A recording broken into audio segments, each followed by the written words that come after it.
Hello, YouTubers. This is the Anonymous Reality TV blogger. Today, I am reviewing Ready to Love Season 5, Episode 3. And we kicked off the episode with the singles mingling and nephew Tommy explaining the process, and that this week, basically, the women would have the power to eliminate one of the guys by the end of the week, and that pretty much this mingling session was an opportunity for the men to start to get to know the women a little bit better. Sabrina had an awkward conversation with Corey that did not go well, but then it was weird because she was saying that she doesn't want to go on dates with men. And I'm like, wait, what? So that she just wants to talk or whatever. So, but I think part of her issue is she's trying to go for these men who are significantly younger than her that do not want the same things that she wants. So that's where the disconnect is on that type of level. Also, Tyrone was doing a lot of getting to know different people at this kind of icebreaker session, and really explain how he's had PTSD and everything else. And then also, as the session kind of wrapped, there was an issue with Maureen, I want to say her name is, or Maureen. I'm hoping I get her name right eventually. And Corey had fixed her flat tire as she was leaving this little mingling session. So as a result, he gave her his number and he asked her out on a date. So they showed their date, and it actually was pretty interesting. Like, I felt Corey isn't as bad as the first episode made it seem. I just think he's just a little quirky and just trying to find his way, and that's not going to be everybody's cup of tea. And so it comes off, of course, on camera very awkward and weird. But definitely I think the more time the ladies spend with him one-on-one, they kind of will see who he really is. Then the other thing is to see at the very beginning, before all the other men got there for this mingling session, she wanted to ask them kind of why she was at the bottom, and everybody kind of didn't say much. And Corey was like, well, if you had my back when everybody came for me, I would have, I would have proposed to you or whatever. But honestly, I think Tissia, I don't see her lasting long. If she's not eliminated this next coming elimination, she's definitely going to be eliminated the following elimination, the next time the guys have to do it, whether it's next week or 2 weeks after, because I'm just not seeing the connection that she's having with any of these guys. And I feel like they're too afraid to just simply cut her now for optics or whatever reason. Then also we had a double date with Camille and I want to say Walter is his name, and Courtney and Cornelius. I think Cornelius is sort of like a fave of a lot of the women. A lot of the women are into him. So they were talking about their religious beliefs and how Camille is a preacher's kid and how Cornelius is talking about waiting to have sex until marriage. And then Courtney and Walter on the opposite spectrum talking about how they're, willing to have sex before marriage and, just very forward with a lot of questions about sex, which I thought was a little weird to be bringing this up so soon in the process. So I don't know if it's quarantine or what it is that just has these people just bringing up these topics so soon. So then Courtney, she's like putting her hand on Cornelius's thigh. She's like, well, what if I want to do this? And she's, she is really into Cornelius. They had like 2 dates and she cannot get enough of this guy. So we'll see what happens with them. Also, Aisha and Carrington went on a date, and that was pretty interesting because he's a club promoter but basically alluded to the fact that he's not faithful to women. Like usually when people say that if you ask them if they've ever cheated, but then they kind of just don't answer the question or claim that they've never had a girlfriend, that's usually code for they probably have cheated and they just want to play like they were single or they were on a break, but really it was a relationship and they weren't doing right. So that's where she felt that there could be some trust issues there. Also, Nadia went on a date with Tyrone that she felt went well. Also, who else went out on a date? There's so much going on. Also, there was a double date with Walter and I can't think of her name, but she has the curly hair. She's Caribbean, and also with Nadia and Bilal and Tasia.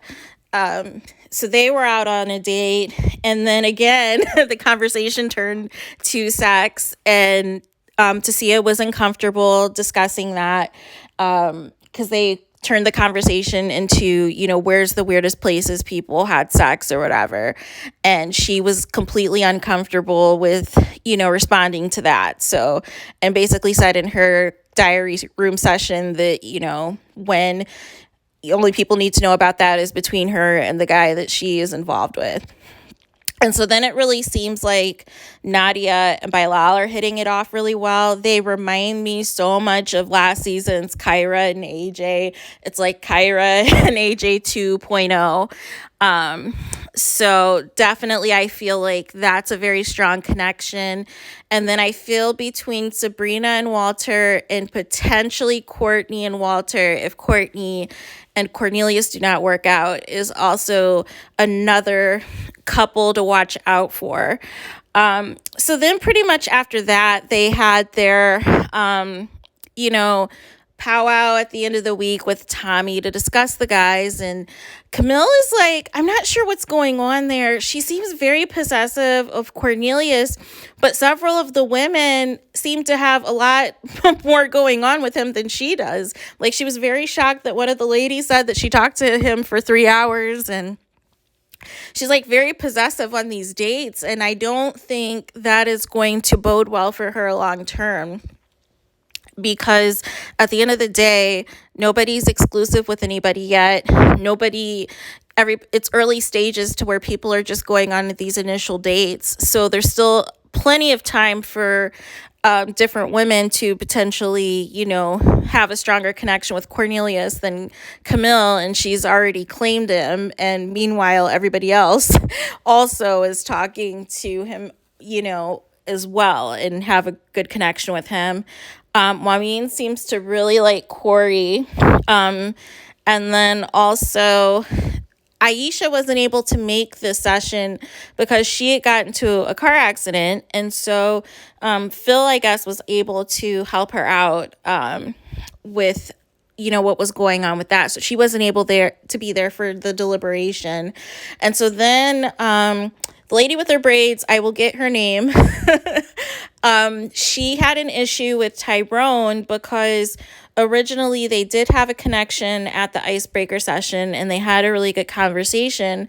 But then he had a weird call with her where he basically, ended things with her abruptly, and it was kind of rude about it. But then he told another female basically the extent of the issue, which was he can't manage more than 3 women that he's talking to and dating at a time due to his PTSD. But even so, you should have communicated that to the female with the braids so that she's not, it just doesn't come off well. And that could potentially happen to any of the other ladies that he's talking to, where he might just abruptly do that. But there has to be tact in, being appropriate and being transparent with what's going on with the people that, you're talking to.